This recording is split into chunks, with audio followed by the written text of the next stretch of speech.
ரதீஸ் அவர்கள் இத்தனை இளைஞர்களை திரட்டி இப்படி நிகழ்ச்சிகள் அமைத்து இத்தனை சபையை கூட்டி விழா செய்கிறார் என்றால்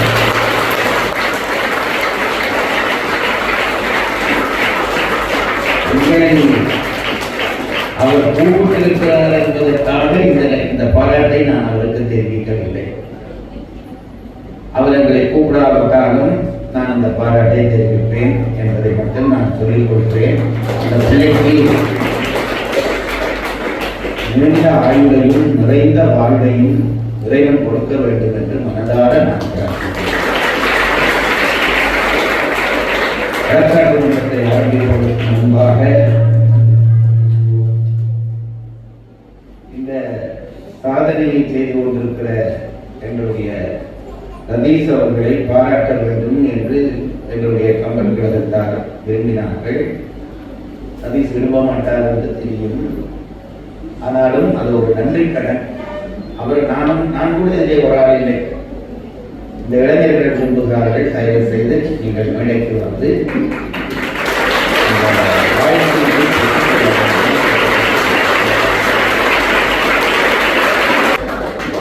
இனி வழக்காடு மன்றம் உழைப்பதை தொடங்குகிறது.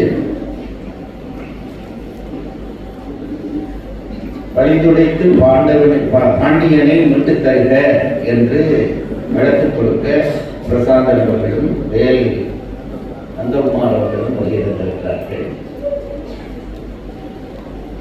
இல்லை, அவனை மன்னிக்க கூடாது என்று வழக்காடுவதற்காக என்னுடைய விளம்பர விஜயசுந்தரம் அவர்களும் நான் மதிக்கிற 2 பேர் அவர்கள் அடுத்தது கோசலையும் வந்திருக்கிறார்கள்.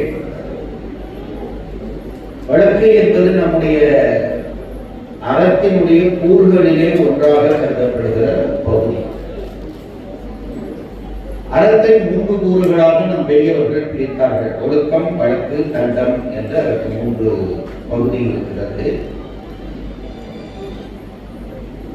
ஒருவர் தன்னுடைய தனி வாழ்க்கையிலையும் சமுதாய வாழ்க்கையிலையும் ஒழுக்கமாக நடப்பது அல்லது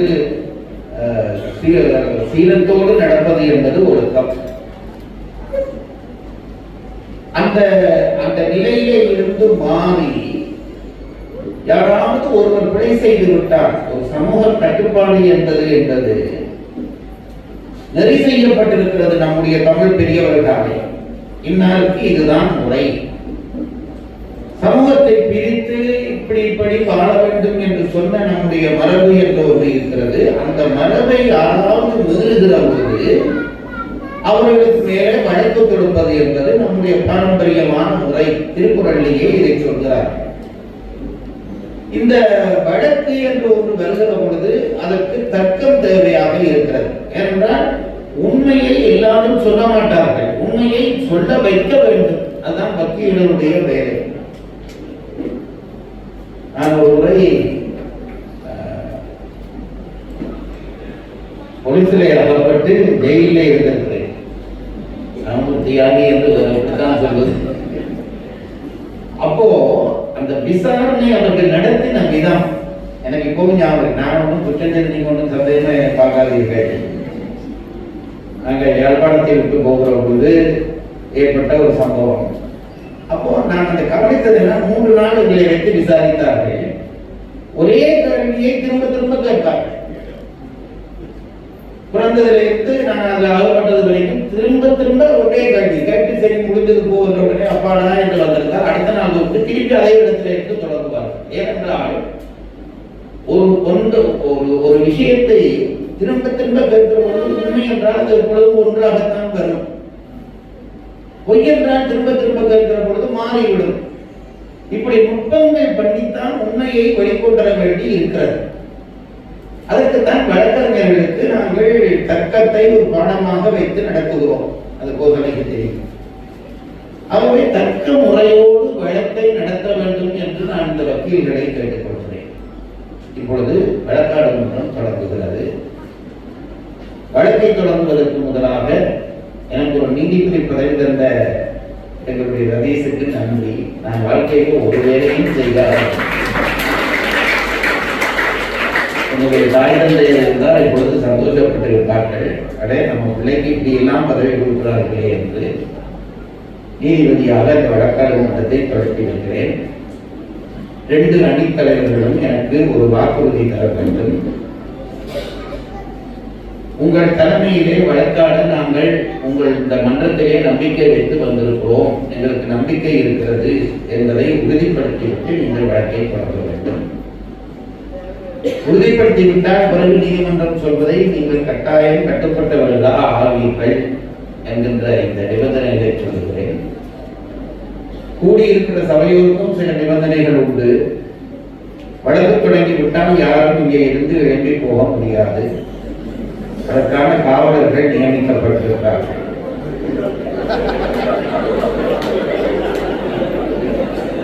அதுபோல தொலைபேசிகள் ஒழிக்கக்கூடாது, சபையிலே ஒருவரோடு ஒருவர் பேசக்கூடாது. இவையெல்லாம் சிந்தனையாக கருதப்படும், குற்றமாக கருதப்படும் என்று சொல்லி இந்த மன்றத்தின் மீதான நம்பிக்கையை உறுதிப்படுத்துமாறு 2 அணித்தலைவர்களையும் இந்த மன்றம் கேட்டுக்கொள்கிறோம். ஆகவே எங்களுடைய அணி சார்பில் தங்களுடைய நீதி பரிபாலனம் குறித்து எந்த சந்தேகமும் கிடையாது. நாங்கள் அதை மனப்பூர்வமாக ஒத்துக்கொள்கிறோம். இன்றைய அளவில் உலகத்தில் திருக்குறள் அடிப்படையில் நீதி சொல்வதானால் அது தங்கள் ஒருவரால் தான் முடியும் என்பதை நாங்கள், ஆனால் இந்த நீதிமன்ற பார்வையாளர்களுக்கு தாங்கள் விதித்த கட்டுப்பாடு குறித்த ஒரு சிறிய கரிசனையை நான் முன்வைக்க கடமைப்பட்டிருக்கிறேன். யாரும் எழுந்து போகக்கூடாது என்று நீங்கள் சொல்லியிருக்கிறீர்கள். இயற்கை உபாதை என்பது எல்லாருக்கும் அப்படியான ஒரு கட்டத்தில் அவர்களை தாங்கள் அனுமதிக்க வேண்டும் என்று வினயமாக விண்ணப்பிக்கிறேன். ஆனால் அந்த அனுமதி கூடியிருக்கிற சபையோருக்கே தவிர வழக்காட வந்த வக்கீல்களுக்கு இல்லை.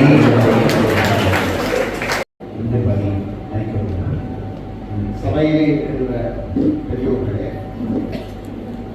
வாதிகளே, இந்த மாண்புமிகு நீதிபதி அவர்கள் மீதும் இந்த மன்றம் மீதும் நாம் பூரண நம்பிக்கை வைத்திருக்கின்றோம்.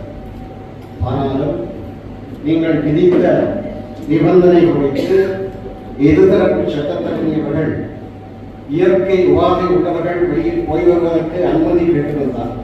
நான் நினைக்கிறேன் இந்த வழக்கு தோற்றுவிடுமோ என்று கருதி சிலர் இயற்கை உபாதைக்கு ஆட்படலாம் என்ற அச்சம் காரணமாகவும் அந்த கோரிக்கை இருக்கிறதோ என்று எண்ணம் தோன்றுகிறது.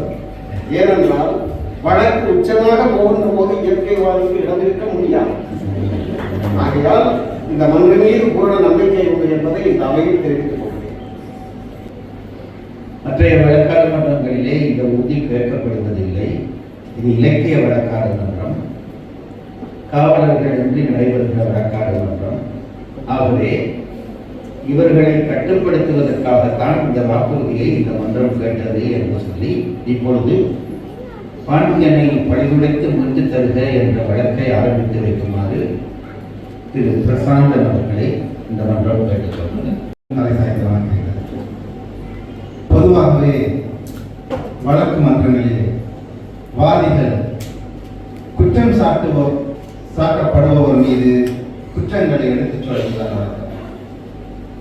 இன்று நாங்கள் வாதி தரப்பினர்கள் ஏற்கனவே இலக்கிய உலகத்தில் குற்றவாளி போல காணப்படுகின்ற ஒருவன் நல்லவன், அவனை பழிதுடைத்து மீட்டு தாருங்கள் என்று சொல்வதற்காக வந்திருக்கிறோம்.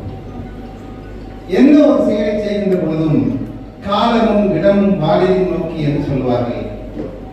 பழிதுடைத்து சிறையிலிருந்து குற்றவாளியாக இருப்பவனை மீட்டு தர வேண்டும் என்று நாங்கள் ஏன் இந்த கோரிக்கையை இந்த காலகட்டத்தில் முன்வைக்கிறோம் என்பதை, ஏன் அதை வடமராட்சி மண்ணிலே முன்வைக்கிறோம் என்பதும் முக்கியமானது. இப்பொழுதுதான் சிறையில் அடைபட்டிருப்பவர்களை எல்லாம் பாராளுமன்ற உறுப்பினர்களை மீட்டுத் தருகின்ற ஒரு காலம் என்கிற காரணத்தினாலே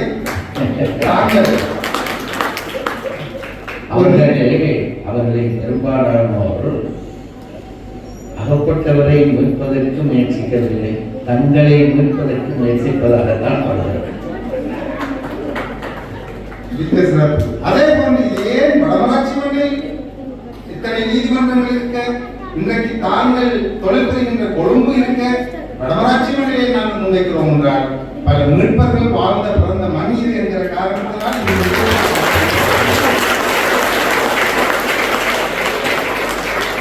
இனி என்னுடைய சதாவதானி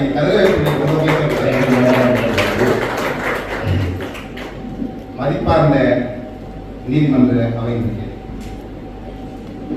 பாண்டிய நெடுஞ்செழியன் நீண்ட காலமாக அறிவுலகில் இலக்கிய உலகில் ஒரு குற்றவாளி போல் கருது. அதற்கு காரணம் அவன் ஆராயாமல் தீர்ப்பு வழங்கிவிட்டான் என்பதாக சொல்லப்படுகிறது. முன்னைய வழக்கு மன்றங்களுடைய பதிவுகளை நாங்கள் பார்க்கிற பொழுது அப்பொழுது குற்றம் சாட்டியவர்கள் அந்த உன்னதமான நீதியரசனை ஆராயாமல் தீர்ப்பு வழங்கியவர்களாக குற்றம் சாட்டியிருக்கிறார்கள். எங்கள் அணியினுடைய கோரிக்கை என்ன என்றால், பாண்டிய நெடுஞ்செழியன் தூயவன், நீதிமான், அவனை தாங்கள் தலைமை தாங்குகின்ற நீதிமன்றம் குற்றங்களில் இருந்து பணிபுரித்து மீட்டுத் தர வேண்டும் என்பது எங்கள் அடிப்படை கோரிக்கையாக. இதற்கு நான் 3 சான்றுகளை முன்வைத்திருந்தது என் கட்சி சார்பில் வாதங்களை தொடங்குவதற்கு முன்பதாக. முதல் சான்று, அதே காலப்பகுதியில் பாண்டிய நாட்டுக்கு மதுரை மாநகருக்கு அரசனாக இருந்த பாண்டிய நெடுஞ்செழியன் எப்படிப்பட்டவன் என்பதனை சிலப்பதிகாரத்தினுடைய நிறைவு காண்டமாகிய வஞ்சிக்காண்டத்தில் சேர நாட்டினுடைய அரசனாக இருந்த சேரன் செங்குட்டுவன் என்ன கருதினான் என்ற சான்றை இந்த அவை முன்வைக்க விரும்புகிறேன். சேரன் செங்குட்டன் என்ன சொல்கிறான்? அவனும் பாண்டியன் போல நீதி வைக்கக்கூடிய ஒரு பதவியில் இருந்தவன்.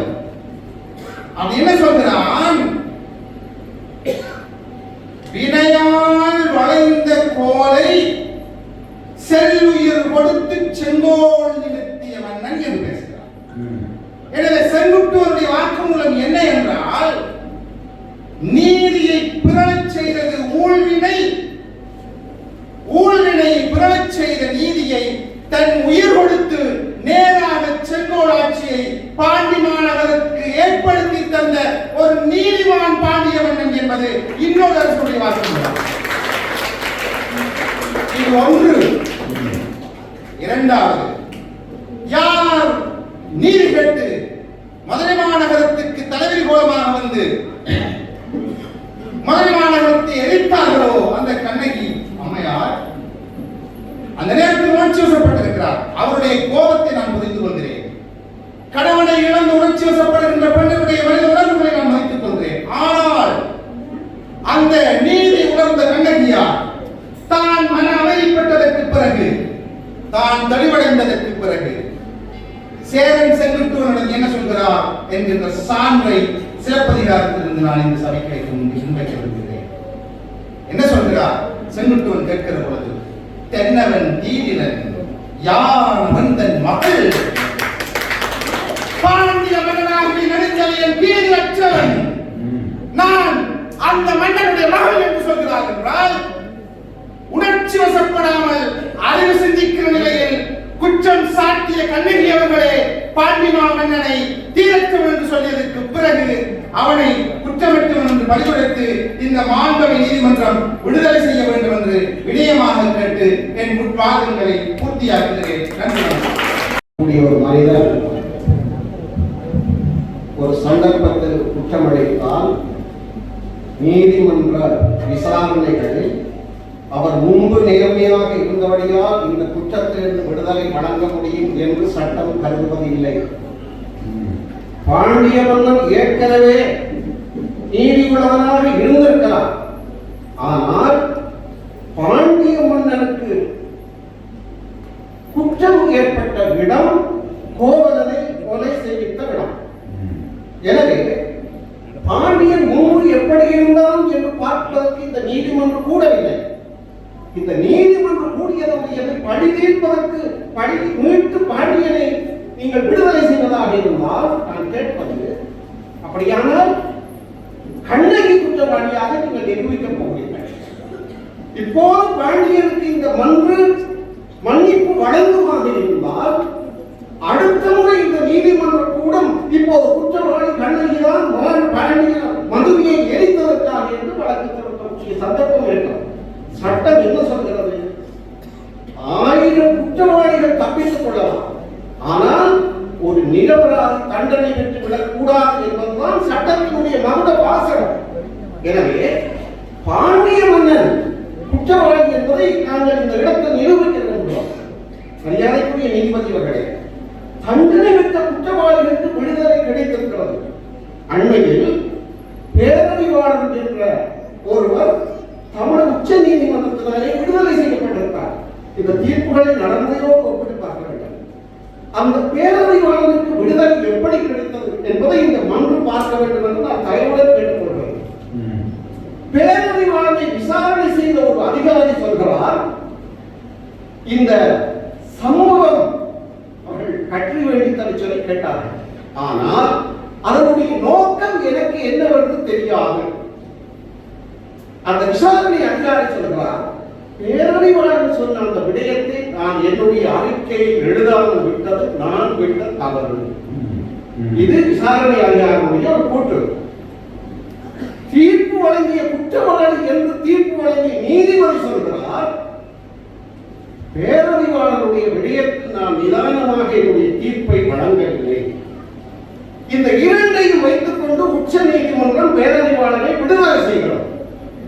நான் கேட்கிறேன் என்னவென்றால், கோவலன் வாக்குமூலம் கொடுத்திருக்கிறான்.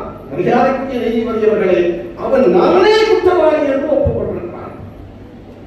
தான் அளித்த வாக்குமூலம் பாண்டியன் பாண்டியன் தான் குற்றவாளி என்று வாக்குமூலம் அளித்திருக்கிறான். எனவே குற்றம் செய்தவனே அதை ஏற்றுக்கொள்கின்ற போது அவனை அதிலிருந்து விடுவிக்கின்ற அதிகாரம் இந்த மன்றுக்கு இருக்க முடியாது. அதை விடுதலை செய்து தர சொல்லி கேட்கின்ற அதிகாரம் அந்த சட்ட நுட்பம் இல்லை. எனவே மரியாதைக்குரிய நீதிபதி அவர்களே, இந்த வழக்காடு மன்றம் தொடர்பில் இணையதளங்கள் சில விளம்பரங்கள் வந்தன. பத்திரிகை செய்திகள், சமூக வலைத்தளங்களில் வருகின்ற செய்திகள் தொடர்பிலும் இந்த நீதிமன்றம் கவனத்தில் எடுக்க வேண்டும். அந்த விளம்பரத்தை தேவலோகத்தில் இருக்கக்கூடிய பாண்டிய மன்னன் இந்த துணாலைக்கு வருகிறான்.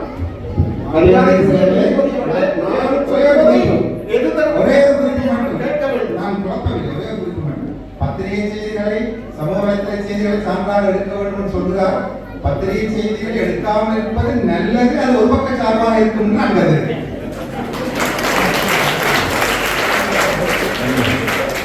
பேராசிரியர்கள் இப்படித்தான் சொல்வார்கள். அந்த இணையதளத்தினுடைய விளம்பரத்தை நான் பார்த்தேன். பாண்டிய மன்னன் துன்னாலைக்கு வருகிறான் இந்த அன்னியம்பதியில் நடக்கின்ற இந்த வழக்காடு மன்றத்தை பார்ப்பதற்காக. மனைவி கோப்பரந்தேவி பாண்டியனை பார்த்து, மன்னா எங்கு போகிறீர்கள் என்று கேட்கிறான்.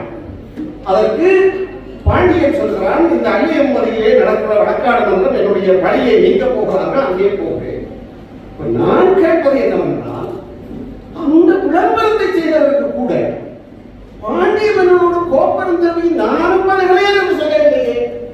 ஏனென்றால் மரியாதைக்குரிய நீதிபதி அவர்கள் அவருடைய நீதிபதி அவர்களே மன்னிக்க வேண்டும். தாங்கள் தான் நேற்றைய தினம் சொல்லி இருக்கிறீர்கள், இந்த ஏஐ தொழில்நுட்பம் என்பது எங்களுக்கான ஒரு சாபக்கேடாக வந்திருக்கிறது என்று.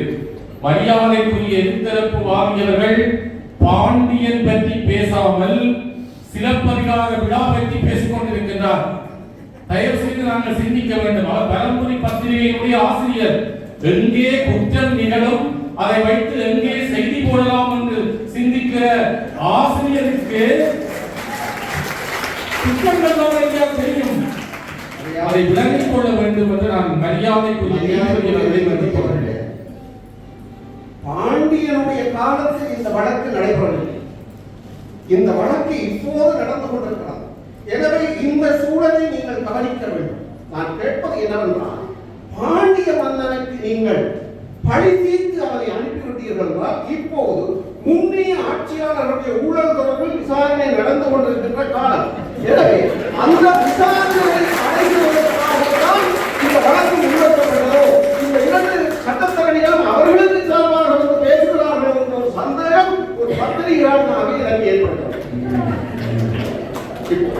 அப்ப அந்த பாண்டிய மன்னனோடு சேர்ந்து கோப்பந்தவை வரவில்லை. ஏன் தெரியுமா?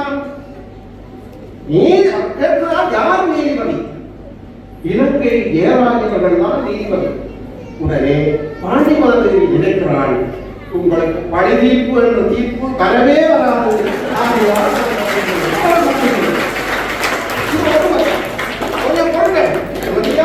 உண்மைகளை சுடத்தான் செய்யும். ஆனால் அதை கேட்டுப்பார்கள். இப்போது கண்ணகியும் மாதவியும் சந்திக்கிறார்கள். பாருங்கள், பாண்டிய மன்னனுக்கு பழிதுடைத்து விடுவார்களோ அஞ்சிய கண்ணகியும் மாதவியும் ஒன்று சேர்ந்த வரலாறு இந்த வழக்காடு மட்டும்தான் ஏற்படுகிறார். எனவே இந்த மன்று பாண்டிய மன்னனை பழிதீர்த்து விடுமாறு இருந்தால் இந்த நாட்டில் இனிவருகின்ற ஆட்சியாளர்களுக்கு எதிராக நடக்கப் போகின்ற விசாரணைகளிலும் அது தாக்கத்தை பாதிப்பை ஏற்படுத்தும் என்று நாம் கருதுவதால் மாண்புமை நீதிபதி அவர்கள் பாண்டிய மன்னனை அழைத்து நீ செய்தது குற்றம்தான் என்று மீளவும் அந்த குற்றத்தை உறுதி செய்து அனுப்ப வேண்டும் என்று தாழ்வோடு கேட்டுக்கொள்கிறேன். வளமை போலவே அவர் ஒரு பத்திரிகா தர்மம் எது என்பதை செய்திருக்கிறார். கேட்ட கேள்வி எது, வைக்கப்பட்ட குற்றம் எது, அதை பற்றியே மக்களுக்கு அறிவூட்டாமல் தனக்கு எது முடியுமோ தன்னால் எது இயலுமோ, நான் கேட்ட 2 சான்று சேரன் செங்குட்டுவனுடைய கூற்று மூல நூலில் வைத்திருக்கிறேன்.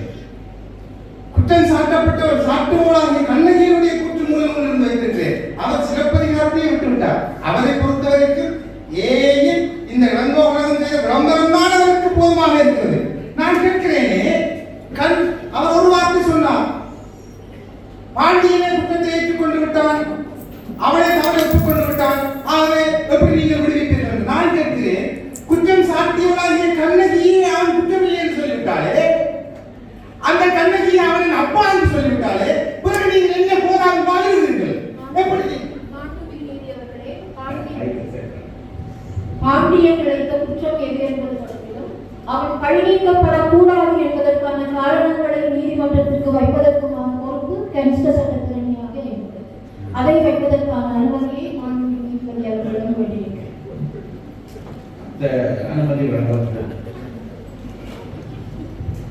தங்கள் மீது சுமத்தப்பட்ட குற்றத்தை ஒப்பாடுபட்டாவது பழிமுடைத்து விட வேண்டும் என்று பகிரங்க பிரயத்தனம் செய்கிற நடப்பு சூழலிலே பாண்டிய மன்னன் மீது சுமத்தப்பட்ட குற்றத்தை நீக்கி அவனை பழிதுடைத்து தாருங்கள் என்பதான இந்த இலக்கிய நீதிமன்றத்தில் வழங்கப்படுகிற தீர்ப்பு சமூக அதிர்வை ஏற்படுத்தும் என்பதை உணர்ந்தவர்களாக சமூக பொறுப்போடு நீதி வழங்கக்கூடிய உங்களை இந்த நீதிமன்றத்தினுடைய நீதிபதியாக அமைத்திருக்கிறார்கள். அதனால் இந்த நீதிமன்றத்தின் மீது நம்பிக்கை கொண்டு கனிஷ்ட சட்டத்திறனியாகிய நான் எங்கள் தரப்பு வாதத்தை முன்வைக்க விரும்புகிறேன். பாண்டிய மன்னன் குற்றம் செய்யவில்லை என்பதாகவும் அவன் முழுமையான ஒரு அரசன் என்பதாகவும் தலைமை சட்டத்தரணி சொன்னார். குற்றம் கடிதல் என்பது உண்மையில் மன்னனுடைய பொறுப்பு.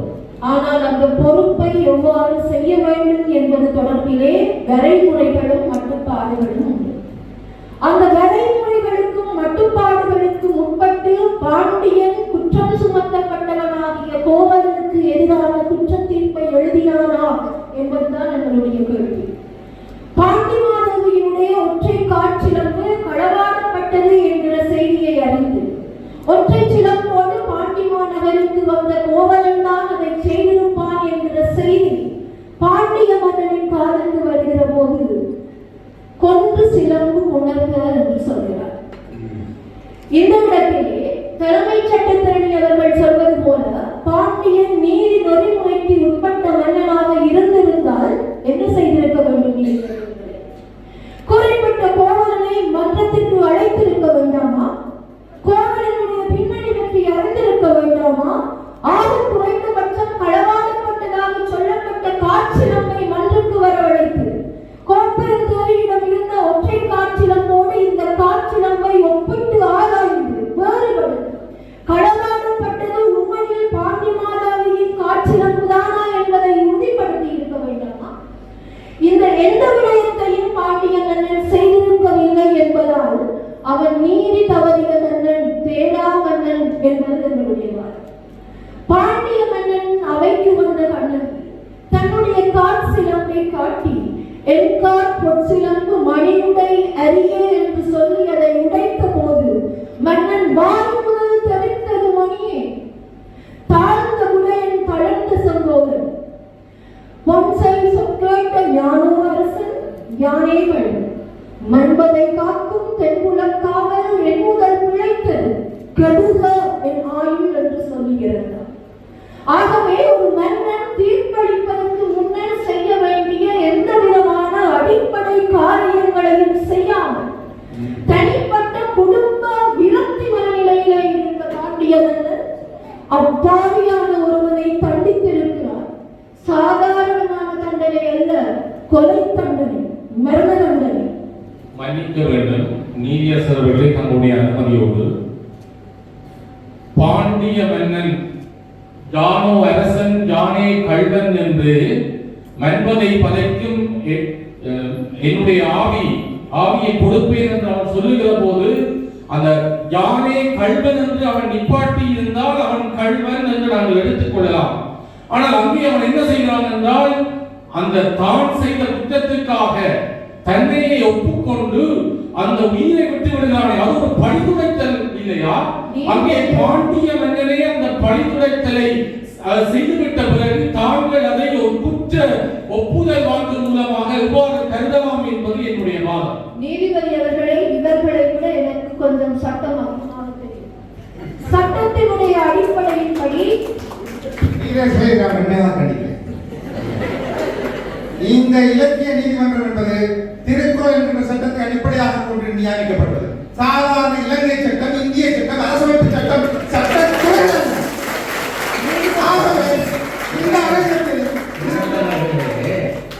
அந்த அம்மா அந்த சட்டங்களை நான் சொல்லவில்லையே.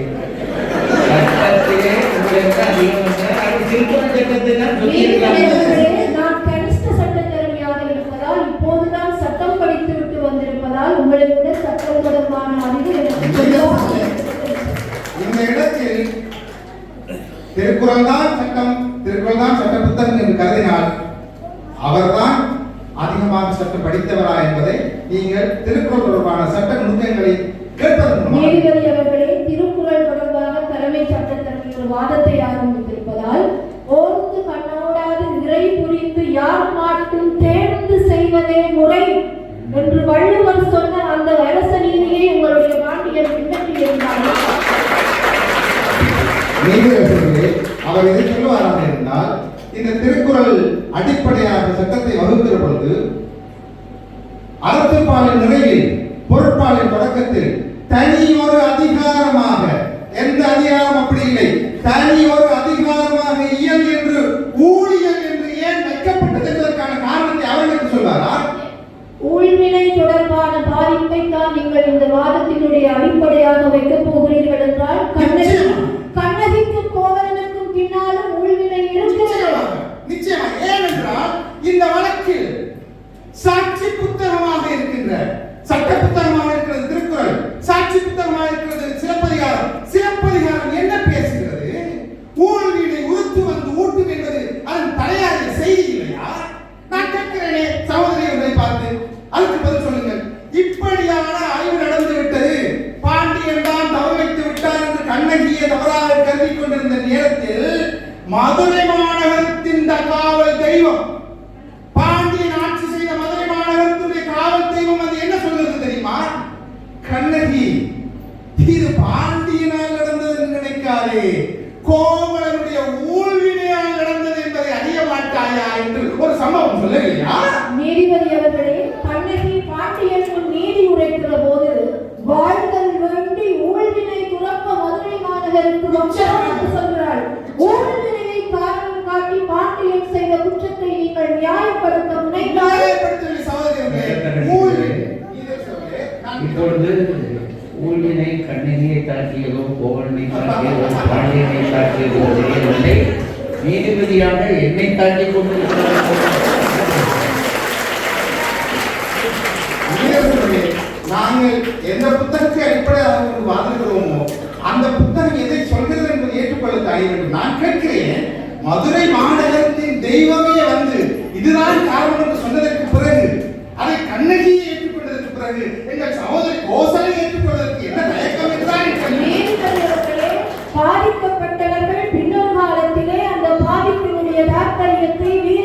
மறந்து விடலாம்.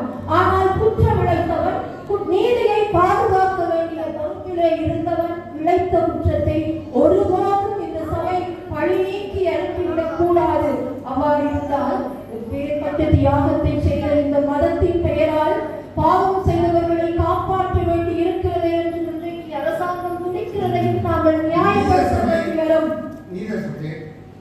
நான் ஒன்றை மட்டும் மீண்டும் எதிர்த்தரப்பினர்களுக்கு தங்களோட சொல்ல நீங்கள் இந்த 2 பேரும் எல்லா 2 அணியும் கேட்கிறேன். ஒரு மரபுக்கு நீதியரசு கூப்பிடுகிறீர்கள். அப்படி ஒரு ஆள் இருக்கிறது நீங்க யாரும் நினைக்கிறதாவே இல்லை. நான் அந்த வார்த்தையை கட்டுப்படுகிறேன். நீதிபதி அவர்களே, பாண்டிய மன்னர் தலைமை சட்டத்தரணி அவர்கள் குறிப்பிட்டது போன்ற அடிப்படை சட்டமாகிய திருக்குறளிலே அரசன் ஒருவனுடைய பொறுப்பு எப்படிப்பட்டதாக இருக்க வேண்டும் என்று சொல்லப்பட்டதோ அவற்றிலிருந்து முழுமையாக விலகி கோவலனுக்கு தீர்ப்பளித்தான். இதை கண்ணகி தலைமை சட்டத்தரணி சொன்னது போல பிற்காலத்திலே மறந்திருக்கலாம். ஆனால் சட்டம் எதை தெளிவாக சொல்கிறது என்றால், குற்றம் செய்தவன் அந்த குற்றத்தை ஒப்புக்கொள்ளுகிற போது அது முக்கியமான மனித மாண்பு. அதற்காக நான் பாராட்டுகிறேன். குற்றத்தை ஒப்புக்கொண்டு உயிர் துறந்தான் என்பதற்காக செய்த குற்றத்தில் இருந்து அவனை விடுவிக்கவே முடியாது. அதற்கான சட்ட அடிப்படை எதுவும் இல்லை. பழி துடித்து பாண்டியனை நீங்கள் விடுவித்தால் குற்றம் சாட்டப்பட்டு முறையற்று குற்றம் சாட்டப்பட்டு உயிர் துண்டிக்கப்பட்ட கோவலனுடைய உயிரை உங்களால் மீட்டு தர முடியும். எப்போது அவனுடைய பழி துடைக்கப்பட முடியும் என்றால், ஏற்பட்ட அநீதிக்கு முன்னர் இருந்த நிலைமையை மீளவும் பெற்றுக்கொள்ள முடிந்தால் மாத்திரம்தான் பழி துடைக்கப்பட முடியும். கண்ணகிக்கு கோவலனை மீட்டு தர உங்களால் இப்போது முடியுமா? அதை என்னிடம் கேட்கக்கூடாது. மாண்புமிகு நீதிபதி அவர்களே, எதிரணி சட்டத்தரணி அவர்கள் இந்த வழக்கை திசை மாற்ற பார்க்கின்றார். கோவலன் இறந்ததற்கும் நாங்கள் எடுத்துக்கொண்டிருக்கிறது, நாங்கள் அடிப்படையிலே சொல்கிறோம், எல்லாவற்றுக்கும் அடிப்படையாக இருப்பது ஊழ்வினை. நான் கேட்கிறேன், பாண்டியரை போல இந்த உலகத்திலே யாராவது தான் செய்த குற்றம் என்று தெரிந்து தன்னுடைய உயிரை விட்டிருக்கக்கூடிய அந்த குற்றவாளியாக நீங்கள் யாரையும் காட்ட முடியுமா? சமூகத்திலே அண்மையிலே கூட வித்தியா கொலை வழக்கிலே சிறைச்சாலையிலே ஒருவர் தற்கொலை செய்தார். அதை கொண்டு வந்து நீங்கள் பாண்டியனுடைய அந்த அவன் தன்னைத்தானே அந்த கடிக என் ஆவி என்று சொல்லி அவன் தன்னை தானே அழித்துக் கொண்ட அந்த நிலைக்கு நீங்கள் ஒப்பிட முடியாது. நாங்கள் மீண்டும் மீண்டும் சொல்வது என்னவென்றால், இது எல்லாம் பண்டு ஊழ்வினையாக வந்த வினை என்று சிலப்பதிகாரத்திலே பல பாண்டியனும் கோவலனும் முன்வினை கதைகள் சொல்லப்பட்டிருக்கின்றன. அந்த கதைகளின் அடிப்படையில் பிறந்திருக்கிற பாத்திரங்களாகத்தான். ஒரு நிமிடம் எனக்கு கொடுங்க. இந்த மன்றம் உங்களை ஒன்று கேட்க விரும்புகிறது. ஒருவர் குற்றம் செய்கிறார். அந்த குற்றத்தினாலே இன்னொருவர் கடுமையாக பாதிக்கப்படுகிறார். அப்படி பாதிக்கப்பட்ட நிலையிலே, அதாவது அவர்கள் சொன்னது போல முயற்சி இல்லாத அளவுக்கு பாதிக்கப்படுகிறார். அப்படி பாதிக்கப்படுகிற பொழுது குற்றம் செய்தவர் நான் செய்தது குற்றம்தான் என்று ஒத்துக்கொண்டு விட்டால் அது குற்றம் ஆகாது என்று நீங்கள் கருதுகிறீர்களா? அப்படி அல்ல, குற்றம் ஆகாது என்று நாங்கள் கருதவில்லை.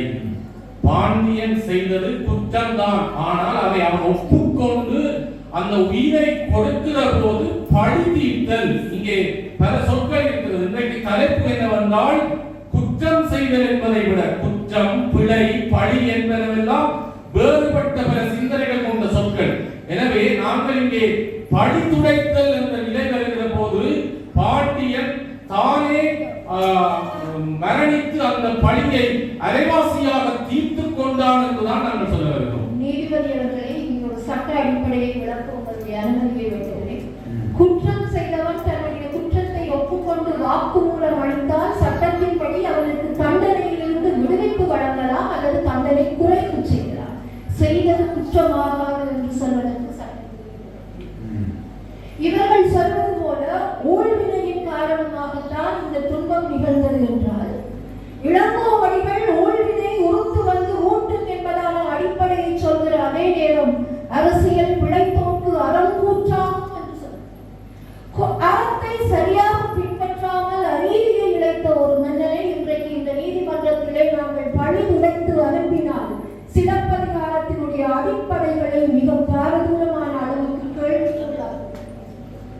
இந்த தவற்றை நீங்கள் செய்ய மாட்டீர்கள் என்கிற நம்பிக்கை எனக்கு நிச்சயமாகும்.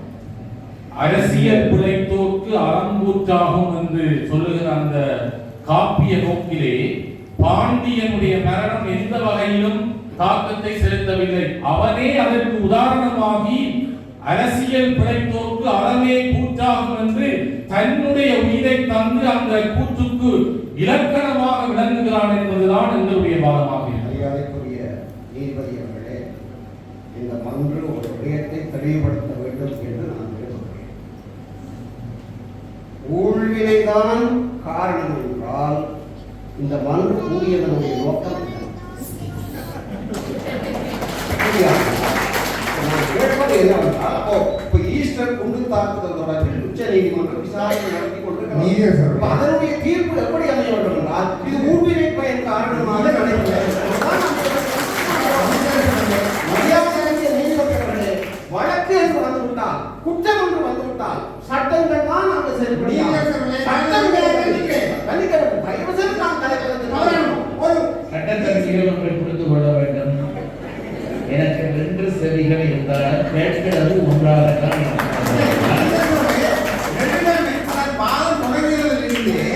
இலக்கிய நீதிமன்றம் என்பதை எதிர்த்தரப்பு தலைவர் மறந்து ஊழல்வாதிகளை விட்டு விடுவார். ஐயா, இந்த நாட்டினுடைய உச்ச நீதிமன்றம், உயர் நீதிமன்றம், சாதாரண நீதிமன்றம் விட்டு விடுங்கள். இலக்கிய நீதிமன்றம் வேறு. அது திருக்குறளை அடிப்படையாக உள்ளது. நான் கேட்பது சொல்லுங்கள், திருக்குறளிலே ஊழியருக்கு அதிகாரம் இருக்கிறதா இல்லையா? மரியாதைக்குரிய நீதிபதி அவர்களே, பிரசாந்தன் அவர்களே, எதிரணியிலே இருக்கிற வக்கீலை நீங்கள் எந்த கேள்வி கேட்பதானாலும் நீதிமன்றத்துக்கு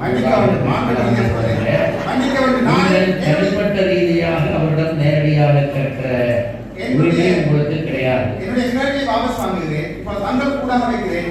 நீதிமன்றம் கேட்டு சொல்லுங்கள், திருக்குறளில் ஊழுக்கு முதன்மை வழங்கப்படுகிறதா இல்லையா? மரியாதைக்குரிய நீதிபதி அவர்களே, எதிர்த்தரப்பு சட்டத்தரணி பேராசிரியர் பிரசந்தர் அவர்களோடு நான் பல அன்றுகளை வழக்காடி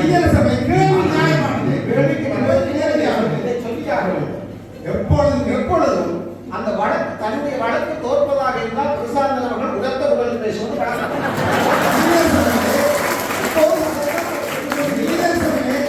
என்ன கைகள் நீங்கள் கேட்ட கேள்விக்கு நான் இப்பொழுது பதிலளிக்க இருக்கிறேன்.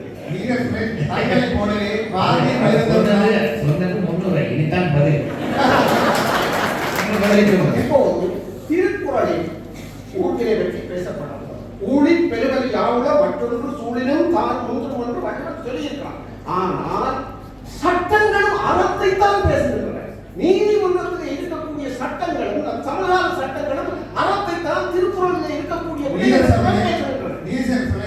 இந்த இடத்தில் தாங்க வலியுறுத்த வேண்டும். இந்த நீதிமன்றம் இன்றைய இலங்கை சட்டங்கள் அடிப்படையில் கூடியிருக்கிறதா, திருக்குறள் அடிப்படையாக கூடியிருக்கிறது? ஊழிலை சார்ந்து இந்த வழக்கை விசாரிக்க முடியாது. பாண்டிய மன்னன் கோவலனை கொண்டு விட்டான்.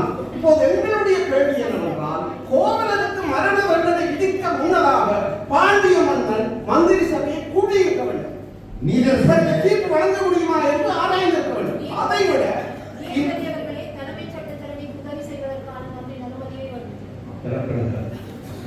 திருக்குறளிலே ஊழுக்கான ஒரு அதிகாரம் இருப்பதை போல அரசினுடைய ஆட்சி சிறப்பையும் அவருடைய நீதி பரிபாலனத்தை பற்றி வழிகாட்டுவதற்கான ஏராளமான ஏற்பாடுகள். ஒன்று, குணம் நாடி குற்றம் நாடி அவற்றுள் மிகை நாடி நிற்கப்படல் என்பதான ஒரு குறள் இருக்கிறது. உங்களுடைய பாண்டிய மன்னன் கோவலனுடைய குணம் தொடர்பிலும் அவன் குற்றம் தொடர்பிலும் அதனால் வரக்கூடிய பாதிப்பை பற்றியும் ஆராய்ந்துதான் நீதி வழங்குகிறது. ஆகவே நீங்கள் ஆதாரமாக முன்வைக்கிற குறளையே, உங்களுடைய திருக்குறளையே உங்களுடைய பாண்டிய மன்னன் மிக தெளிவாக கூறியிருக்கிறான். அதனால் கோவலனை அழைத்து வரும்படி சொல்லுகிற பொழுது பாண்டியனுடைய ஆணை என்னவாக இருந்தது சகோதரர் எடுத்து சொல்லலாம் பார்க்கலாம். கொன்று சிலம்பு கொண்டது. அதற்கு முதல்வர் எடுத்து சொல்லுங்க. அது எனக்கு தெரியாது. வழக்காளர்கள் வந்து சாட்சி புத்தகத்தில் என்ன இருக்கிறது என்பதை தெரியாத ஒருவர் தனக்கு தெரியாது நான் சொல்கிறேன். பிரசாந்தன் அவர்களே, அதை ஒரு குற்றமாக சொல்றார்கள். அவர்கள் நீங்கள் கேட்ட கேள்விக்கான அடிப்படை பதில் சொல்லியிருக்கிறார். சிலப்பதிகாரம் முழுவதையும் பாடமாக்கி கொன்று சிலம்பு கொணர்க என்கிற அந்த ஒற்றை வார்த்தையே பாண்டிய மன்னனுடைய பொறுப்பு. சரி, நீங்கள் எதிர்பார்ப்பது என்ன? அதற்கு மேலே என்ன என்பதை சொல்லுங்கள். அவன் என்ன சொல்கிறான்? பொற்கொள்ளன் வந்து சொல்லுகிற பொழுது போர் காவல்களை தன் காவல் வீரர்களை தன் அடக்கமான காவலர்களை அழைத்து இங்கு என் தாழ்வும் போதை சிலம்பு கன்றிய கல்வன் கையலாது கொண்டு ஆகவே பாண்டிமாதேவியுடைய சிலம்பை அந்த கல்வன் கையில் வைத்திருந்தால் அவனை கொண்டு கையிலே பாண்டிமாதேவியுடைய சிலம்பு இருந்ததா கண்ணையின் சிலம்பு இருந்ததா என்பதை காவலர்கள் பார்க்க தவிர்க்கிறார்கள் தவிர அது மன்னனுடைய கிடையாது. நீதிபதி அவர்களே,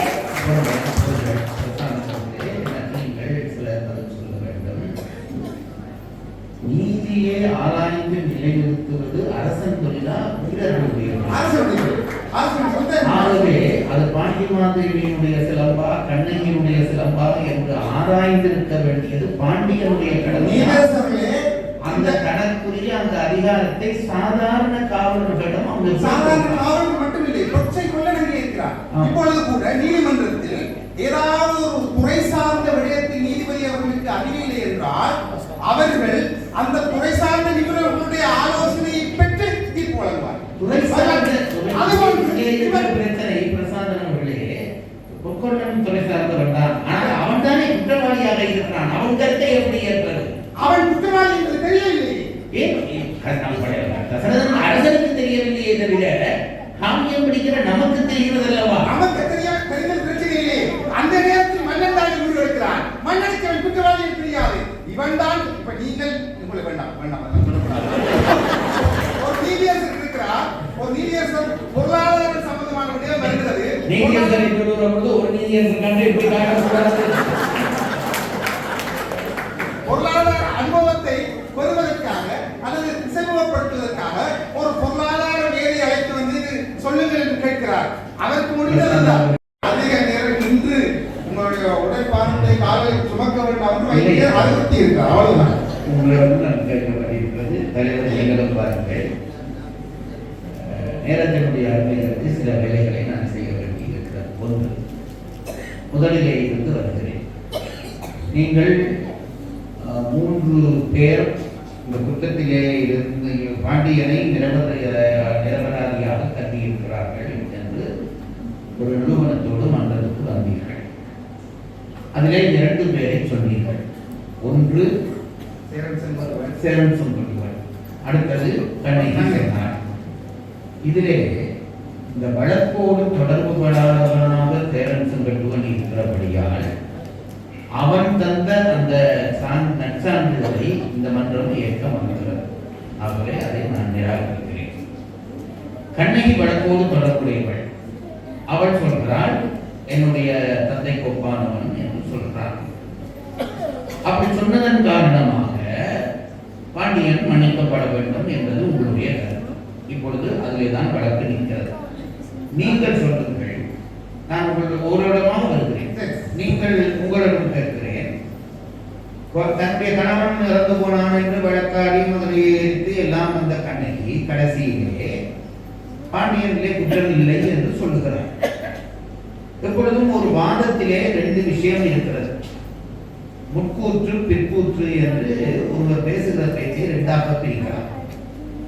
எப்பொழுதும் முன்னே சொன்ன வார்த்தையை விட பின்னே சொன்ன வார்த்தைக்கு பலம் அதிகம். நான் சாதாரணமாக சொல்வதனால் நான் வழக்கமாக 10 மணிக்கு எனக்கு பசிக்கிறதா என்று கேட்கிறீர்கள். நான் பசிக்கவில்லை என்கிறேன். 12 மணிக்கு கேட்கிறீர்கள் பசிக்கிறது என்கிறேன். இதில் எந்த கூற்றை நாம் எடுத்துக்கொள்வது?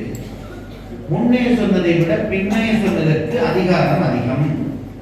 கண்ணகி முன்னே குற்றம் சாட்டினாள், ஆனால் பின்னே அவனை மன்னிக்கிறேன் என்கிறாள். பிற்கூற்றுக்கு பலவணிகம் என்கின்ற கருத்தை வைத்துக் கொண்டு இவர்களுடைய வாதத்தை என்றால் பாண்டியனை மன்னித்தால் என்ன என்று இந்த மன்றம் நினைக்க வாய்ப்பு இருக்கிறது. அது பற்றி உங்கள் கருத்தை பதிவு செய்யுங்கள். அதுவரை பிரசாந்தம் உங்களில் செய்வார்.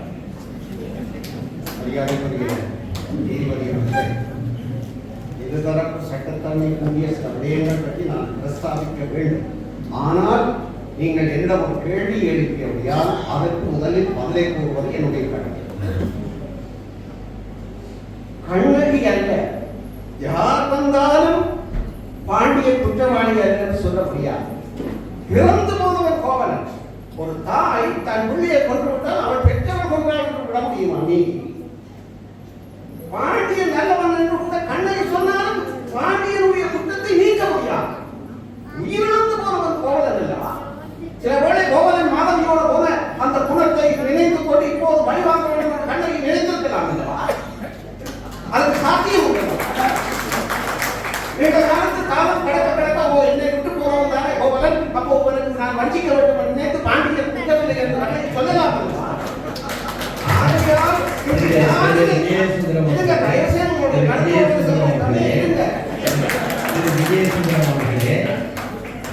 உங்களுக்கு கற்பனை செய்கிற உரிமை உண்டு.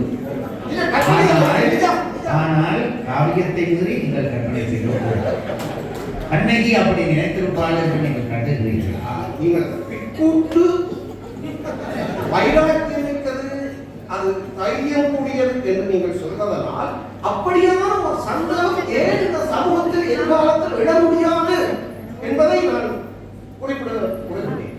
இப்போது என்னவென்றால் பாண்டிய மன்னன் இப்போது சொன்னார், லால் பகதூர் சாஸ்திரி என்று ஒரு அமைச்சர், போக்குவரத்து அமைச்சர், இந்திய மத்திய அமைச்சர் இருந்தார். 1956 தமிழகத்தில் ஒரு பெரிய புகையிரத விபத்து. உடனடியாக தன்னுடைய பதவியை ராஜினாமா செய்தார். அவருக்கு அந்த விபத்துக்கு எந்த தொடர்புமே கிடையாது. ஏன்? என்னுடைய அமைச்சர் அது நடந்தபடியால் நானே அதுக்கு பொறுப்பு.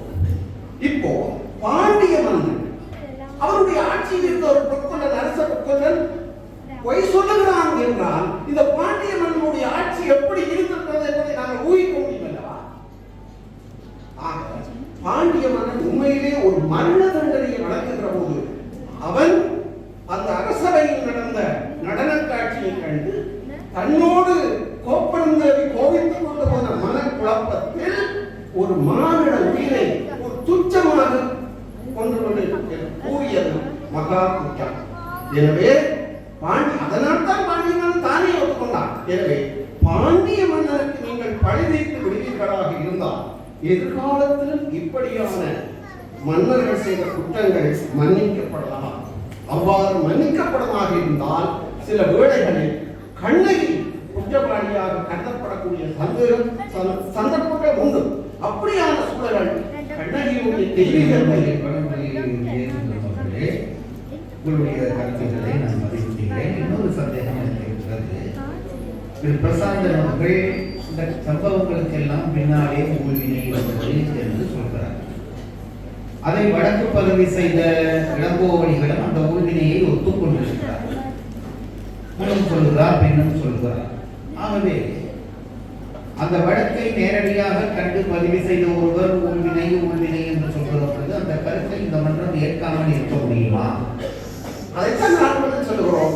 பாண்டிய மன்னன் பழியோடு வாழ்வதுதான் ஊழ்வினை பயன்.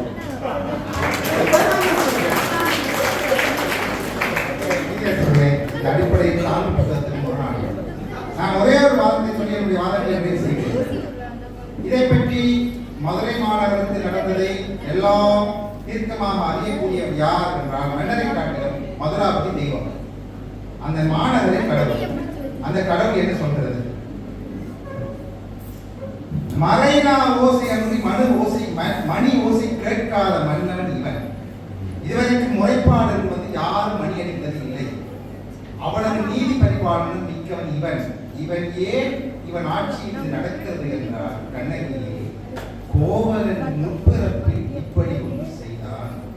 பரதன் என்கின்ற பெயரில் தனக்கு போட்டியாக இருந்த ஒரு வணிகனை இவன் வேறு நாட்டு ஒற்றன் என்று பொய் சொல்லி மன்னனுக்கு காட்டிக் கொடுத்து அவன் கொலை செய்யப்பட இந்த கோவலன் முற்பிறப்பு காரணமாக இருந்தது.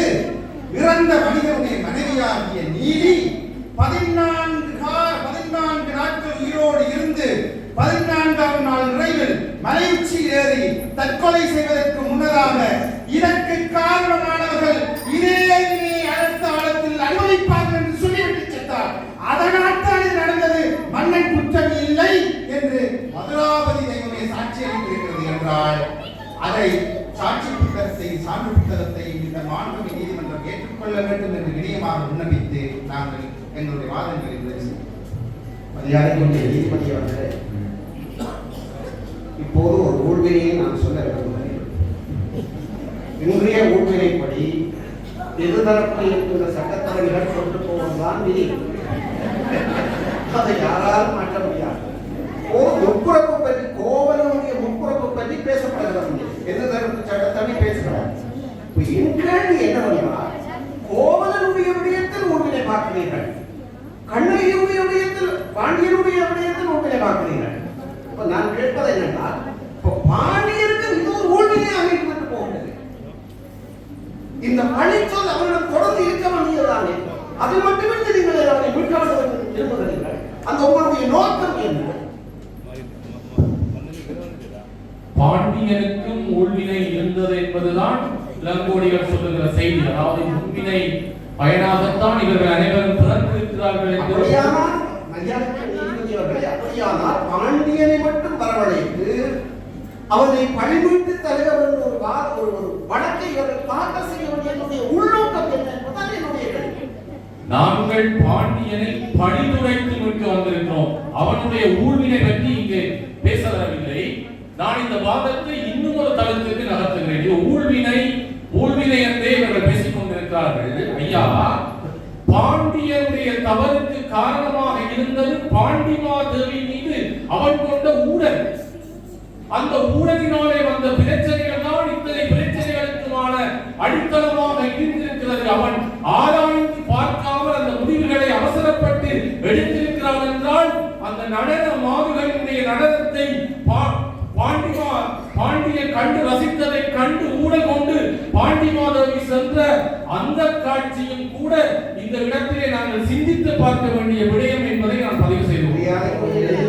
நீங்கள் சொல்ல வருவது பாண்டியனுடைய மனைவியால் தான் இது நடந்தது என்கிறீர்கள். ஐயா, ஊழ்வினை என்பது பல வடிவத்திலே வரும். சில வேளை அது மனைவி என்ற வடிவத்திலே வரும். நீங்கள் வீட்டிலே கூட்டிக் கொண்டு வந்திருக்கிறார். என்னுடைய மனைவி இருக்கிறார். அதற்காக நான் சொல்லவில்லை அவரை நான் திருமணம் செய்தது ஊழ்வினை பயன், அது தவப்பயன்.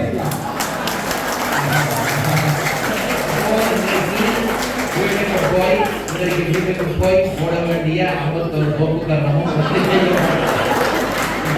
நீதிபதிகளே, மிக வேதனையாகவும் வெட்கமாகவும் தனிப்பட்ட குடும்ப பிரச்சனை காரணமாக மன்னன் நீதி வழி நின்று தீர்ப்பு வழங்க முடியவில்லை என்று நியாயப்படுத்த புத்தி. நீதிபதிகளே, தனிப்பட்ட பிரச்சனைகளை வீட்டோட வேண்டும், தனிப்பட்ட பிரச்சனைகளை நீதிமன்றத்திற்கு கொண்டு வந்து இங்கே நடந்திருக்கக்கூடிய மிக அடிப்படையான தவறு என்னவென்றால், கோவலனுக்கான தண்டனை வழங்கப்படுவதற்கான எந்த செயல்பாடும் வெளிப்படையாக நீதிமன்றத்திலே இடம்பெற்றிருக்க வேண்டும். அனைத்து திரைமறைவிலேதான் நடந்தது. நீதிபதி அவர்களே, நீங்கள் ஒரு கேள்வி என்னுடைய தலைமைச் சட்டத்தரணியை பார்த்து கேட்டீர்கள். பின்னொரு பொழுதிலே கண்ணகி பாண்டியனை தண்டித்ததாக கூறியிருக்கிறார். காய்சினம் தனித்தன்றி கடலதை கைகூடேன், தீவேந்தன் தனை நாடி திறம் கேட்பேன் என்று கோவாவை பாண்டியன் தனக்கு இழக்கப்பட்ட அநீதிக்கான நீதியை பெற்று அவள் தெய்வ அந்தஸ்தை பெற்ற ஒரு இக்காலத்தில் அவள் இதை சொல்லியிருந்தார். பாதிக்கப்பட்டவள் பாதிப்பு ஏற்படுத்தியவனை மன்னித்திருக்கலாம், ஆனால் பாதிப்பை ஏற்படுத்தியவனை சட்டமும் சமூகமும் ஒருபோதும் மன்னிக்க முடியாது. எல்லோரும் அவரை பணிமுறைக்கு அனுப்பினால் இன்றைக்கு எல்லோரும் ஏதோ விவசாயத்தால் நடந்து விட்டது, அனைத்து மதங்கள் என்று கைகூப்பினால் அவர்களுடைய திட்டத்திலிருந்து அவர்களுடைய பொறுப்பு கூறலுக்கான முழுமையான தனித்த பொறுப்போடு இருந்தவன் அதை உதாசீனப்படுத்தி பொறுப்பற்று செயல்பட்ட போது ஏற்பட்ட விபரீதத்திற்கு அவன் முற்றிலுமாக பொறுப்பு. அந்த குற்றத்தை அவன் உணர்ந்து கொண்டிருக்கலாம், அதற்காக உயிரை மாற்றிருக்கலாம், ஆனால் அவன் செய்தது எப்போதும் குற்றமாக மாத்திரம்தான் நிலைத்திருக்க வேண்டும். இதன் மூலம் பாண்டியன் அனுபவித்திருக்கக்கூடிய தண்டனை எதிர்காலத்தில் பிழை செய்ய விரும்புபவர்களுக்கான எச்சரிக்கையாகவும் அறிவுறுத்தலாகவும் இருக்கட்டும். இந்த செய்தி எங்களுடைய சமூகத்திலே தொடர்ந்திருக்க வேண்டும் என்றால் பாண்டியனை கழிநீக்கி அனுப்ப வேண்டாம் என்று உங்களுடைய தாழ்மையான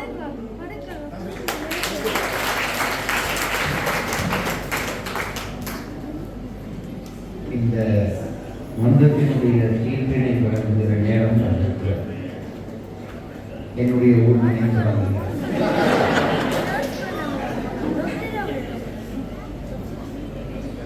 முதலிலே இந்த மன்றம் 2 அணி சார்பான பேச்சாளர்களுக்கும் வக்கீல்களுக்கும் ஒன்றை சொல்ல விரும்புகிறேன்.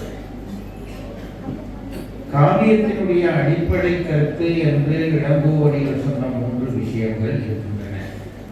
ஒன்று, அரசியல் கிடைத்தோருக்கு அறம் குற்றாகும், ஊழ்நிலை விட்டு வந்து ஊட்டும், உரைசார் பத்தினியை பத்தினிக்கு உயர்வோர் ஏற்றுவர். இது மூன்று வரிகள். பெரிய பிரச்சனை இந்த வழக்கு விசாரணையிலே வந்திருப்பது என்னவென்றால், ஊழ்வினையை நாம் இந்த வழக்கிலே ஏற்றுக்கொள்ளலாமா முடியாதா என்பதுதான் பெரிய பிரச்சனையாக இருக்கிறது. ஊழ்வினை என்றால் என்ன என்று ஓரிரு வரிகளிலே சொல்லுகிறேன். ஊழ்வினை என்றால் என்ன என்றால், நாம் செய்த நன்மை தீமை நம்மையே வந்து அடைதல். இதுதான் ஊழ்வினை. எந்த பிழையை செய்தால் என்ன, எந்த சரியை செய்தால் என்ன, அதற்கான பயனை நாமே அனுபவித்து ஆக வேண்டும். இதுதான் ஊழ்வினை. இது பற்றி நம்முடைய தத்துவங்கள் நிறைய பேசுகின்றன. நாம் இன்றைக்கு இதிலே ஒரு தோற்றமாக நான் இதிலே இருப்பது என் ஊழ்வினை காரணமாக, இவர்கள் பேச வந்திருப்பது ஊழ்வினை காரணமாக, இந்த அநியாயங்களை எல்லாம் நீங்கள் கேட்பது உங்கள் ஊழ்வினை காரணமாக. இதுதான் ஊழ்வினை. இப்போ என்னவென்றால், நாங்கள் ஒரு நீதிமன்றத்திற்கு வழக்கை கொண்டு வந்திருக்கிறோம். ஊழ்வினை என்ற கருத்து சொல்லப்பட்டிருக்கிறது, உண்மை. சட்ட புத்தகத்திலும் இருக்கிறது, காவியத்திலும் இருக்கிறது. ஆனால் ஊழ்வினை என்ற ஒன்றை வைத்து ஏற்றுக்கொண்டு விட்டோமானால் வழக்காடுவதிலே அர்த்தம் இல்லாமல் போய்விடும். அது நிஜமான உண்மை.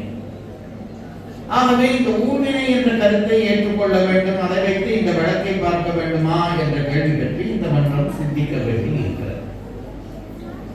பிரசாந்தன் அவர்கள் தெளிவுபட சொன்னார், சட்ட புத்தகத்தை எழுதியவராகிய திருவள்ளுவர் அறத்துப்பாலினுடைய நிறைவிலே கொண்டு வந்து ஊழ் என்று ஒரு அதிகாரம் வைக்கிறார். அது ரொம்ப நுட்பமான விஷயம். பாயிரவியல் செய்து, இல்லறவியல் செய்து, துறவரவியல் செய்த பிறகு அறத்துப்பால் முடிந்து போய், உண்மையிலே திருக்குறளிலே அறத்துப்பால் எது என்றால் இல்லறமும் துறமும் தான் அறத்துப்பால். நீங்க புத்தகத்தை எடுத்து பார்த்தால் துறவர முடிவிலே அறத்துப்பால் முற்றிற்று என்று போட்டிருப்பார்கள். ஆகவே அறத்துப்பால் துறவரவியலோடு முடிந்து போய்விடுகிறது, அவாமரத்தோடு அறத்துப்பால் முடிந்து போய்விடுகிறது. ஆனால் ஊழ் என்ற ஒரு அதிகாரத்தை கொண்டு வந்து கடைசியிலே அறத்துப்பாலுக்குள்ளே செருகுகிறார் திருவள்ளுவர். அது ஒரு அதிகாரம் மட்டுமல்ல, ஒரு இயலுக்கு ஒரு அதிகாரம். ஏன் வைக்கிறார் என்பதற்கு பரிமேலழகர் என்ற மகா ஞானியாகிய உரையாசிரியர் விளக்கம் சொல்கிறார். நாம் செய்கிற அறமுறைகளும் அறமும் தான் ஊழ். நாம் செய்கிற அறமுறைகளும் அறமும் தான் நமக்கு ஊழாக விளைகிறது. ஆகவே நம்முடைய அறம்தான் ஊழுக்கு காரணம். நாம் செய்த அறம், அது அறமுறைகளாக இருந்தால் என்ன, அறமாக இருந்தால் என்ன, அதுதான் நம்முடைய விதிக்கு காரணம், ஊழ்வினைக்கு காரணம். இது ஒன்று. அதற்கு பிறகு முடிந்தவுடனே பொருட்பால் காமத்துப்பால் வைக்கிறார். இதை ஏன் வைக்கிறார் என்பதற்கு பதில் சொல்லுகிறார் என்றால், ஊழ் இருந்தால்தான் பொருளும் காமமும் நமக்கு கைகூடும். கவனித்து பார்க்க வேண்டும். அறம் ஊழுக்கு காரணம், ஊழ் பொருளுக்கும் இன்பத்திற்கும் காரணம். எப்பொழுதும் நாங்கள் என்ன செய்ய வேண்டும் என்றால், காரணத்தை முன் சொல்லி காரியத்தை பின் சொல்ல வேண்டும். அந்த வகையிலே ஊழுக்கு காரணம் அறம் என்றபடியால் அறத்தை சொல்லி பிறகு ஊழை சொன்னார்.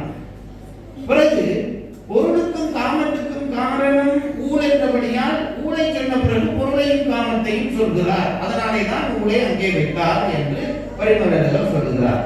இது புரிந்தவர்களுக்கு புரியட்டும், புரியாதவர்கள் புரியட்டும், ஒன்றும் நஷ்டம் இல்லை. இப்ப என்ன பிரச்சனை என்று கேட்டால், ஊழிலை இந்த மன்றத்திலே ஒரு கருத்தாக நான் ஏற்க வேண்டுமா என்று கேட்டால், ஊழை படைக்கிறார், சட்ட புத்தகம் படைக்கிறார். ஊழ் படைத்த பிறகுதான் பொறுப்பால் தொடங்குகிறது. பொறுப்பாளிலே ஒரு அரசன் எப்படி நீதியை கடைபிடிக்க வேண்டும், எப்படி நீதி செய்ய வேண்டும் என்பதெல்லாம் சட்டமா புத்தகத்திலே எழுதப்பட்டிருக்கிறது. ஆகவே ஊழ் தாண்டிய பிறகும் சட்டம் செல்லும் என்று நாம் எடுத்துக்கொள்ள வேண்டியிருக்கிறபடியால் இந்த மன்றத்திலே ஊழில் என்கின்ற அந்த சமாதானத்தை ஏற்றுக்கொள்ள முடியாது என்று இந்த நீதிமன்றம் அந்த கருத்தை தள்ளிவிடுகிறது. இதை வந்து நேரடியாக வருகிறோம். பாண்டியன் குற்றவாளியா? இதுதான் பிரச்சனை. ஒன்றை புரிந்து கொள்ளுங்கள். பாண்டியன் யார் என்றால் நம்மை போல ஒரு சாதாரண ஒருவன் அல்ல. நம்மை போல ஒரு சாதாரணவர்கள் செய்கிற பிழைக்கு சமாதானம் காணலாம்.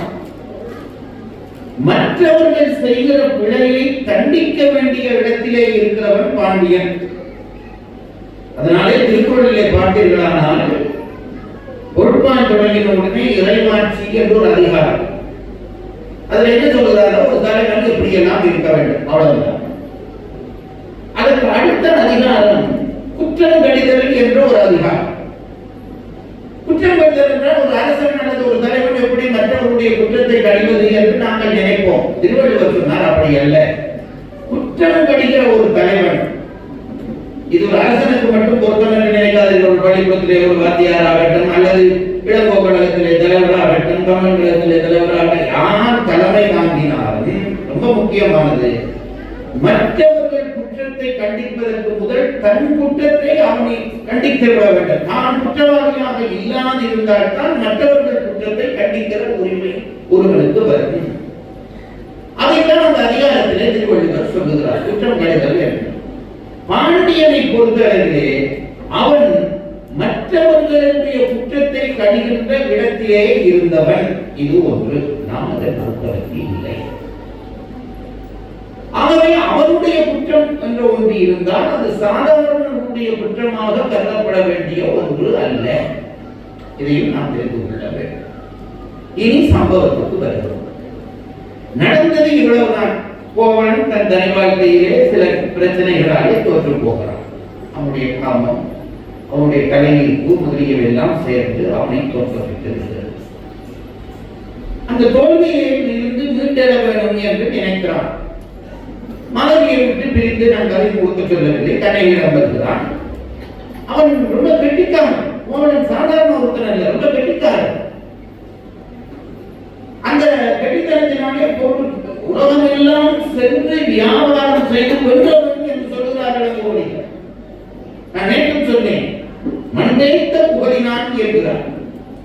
அப்படிப்பட்ட புகழ் கொண்ட அந்த கோவலனுக்கு பொருளெல்லாம் தொடர்ந்திருந்தது. அங்கே போய் இருந்தான். நான் எப்பவும் சொல்கிறேன், நமக்கு இலக்கியங்கள் பாடம் தருகின்றன. எவ்வளவு செல்வம் இருந்தாலும் அவன் என்ன சொல்கிறான், குற்றம் பொருள் தொலைத்தேன் என்றான். மலை போல அவனிடம் செல்வம் கிடைத்தது, மொற்றா போய்விட்டது. இந்த சிற்றின்பங்களை மூடி செலவழித்தான். இப்ப திரும்பி வருகிறான். அப்போ இவனுக்கு என்ன தேவை? முதல் தேவை வியாபாரம் செய்வதற்கு முதல் தேவை. அப்பதான் கண்ணகி சிலம்பு கூட பொருள் என்கிறார். அது ஒரு பெரிய மனசு. சிலம்பு கட்டி கொடுத்தது என்னது? கடவுள் வைத்த காப்போம் அப்பா தந்த காப்பு. கண்ணகி பேசி இருந்தால் இப்படி எத்தனையோ பேசி இருக்கலாம். அவள் சொன்னால் ஒன்றும் இல்லை, வந்து நிற்கிறான், போக வேண்டும், பாட விருப்பம் இருக்கிறது, சிலம்புள்ள பொருள் என்று கொடுத்தார்கள். இவன் அதை வாங்கினான்.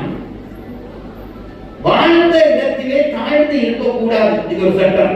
சட்டம் அல்ல, இது ஒரு இயல்பு. நல்லா பெருமையா வாழ்ந்துட்டு கீழே போனா உலகம் மதிக்காது. நடந்த காலாக தவழக்கூடாதுன்னு எங்க ஊர்ல சொல்வார்கள் பழமொழி. நடந்த காலாக தவழ்ந்த காலாக நடக்கலாம், நடந்த காலாக தவழக்கூடாது. அவன் நினைத்தான், பூம்புகாரை இவ்வளவு பெருமையா வாழ்ந்துட்டு நீ ஒரு சிலம்பு கொண்டு போய் விட்டு சில்லறை கடை வச்சு உயர்வது மதிப்பா இருக்காது. ஆகவே நாங்கள் வேற்றூருக்கு போய் உழைத்துக் கொண்டு வருவோம் என்று தான் பாண்டி நாட்டுக்கு வந்தார்.